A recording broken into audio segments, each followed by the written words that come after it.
Titira pa ba sa inyong Christmas bonus at gusto nyong magnegosyo?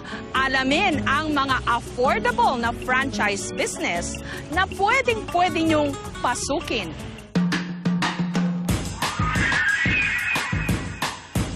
Isang patok na fina-franchise ngayon ang Buko Shake.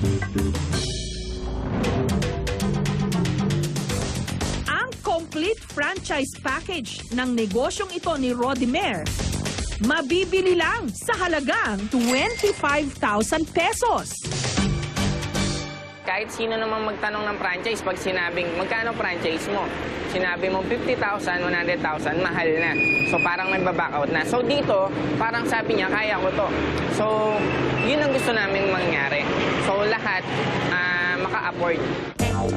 Mayo lang ng nakaraang taon, sinimula ni Rodimer ang kanyang Buko Shake franchise business na ngayon umabot na sa 150 ang nag-franchise. Ito yung para sa yelo, tapos ito yung para sa buko. Nagsasagawa rin sila ng training sa mga nais bumili nito.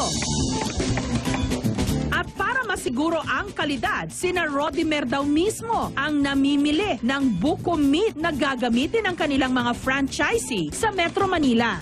So kailangan kasi malauhog siya para mas malasa yung buko pag shinake na siya.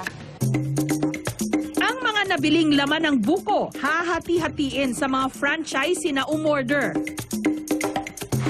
Nilalagay ito sa cooler.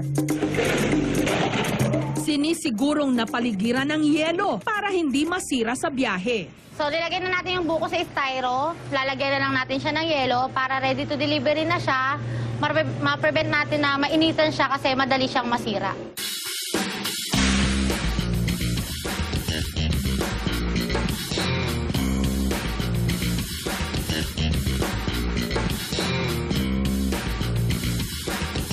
Isa sa mga franchisee ng Buko Shake na ito, ang single mother na si Maria. Nung nabigyan daw siya ng forced retirement nung nakaraang taon, dali-dali siyang naghanap ng murang franchise business. Matagal akong nagtrabaho, 26 years. Ang alam ko, opisina, bahay lang. Siyempre, wala akong alam na business. At yun naman, Buko Shake, ang nakita kong in ngayon, na nakita ko naman na madali naman siyang i-manage. Sabi ko, ito yata, sige, subukan ko, mukhang madali naman. Kaya ako nag-franchise. At sa loob lang ng 2 buwan, bawing-bawi na raw ang kanyang 25,000 na puhunan. Kumikita siya ngayon ng hanggang 2,500 pesos araw-araw.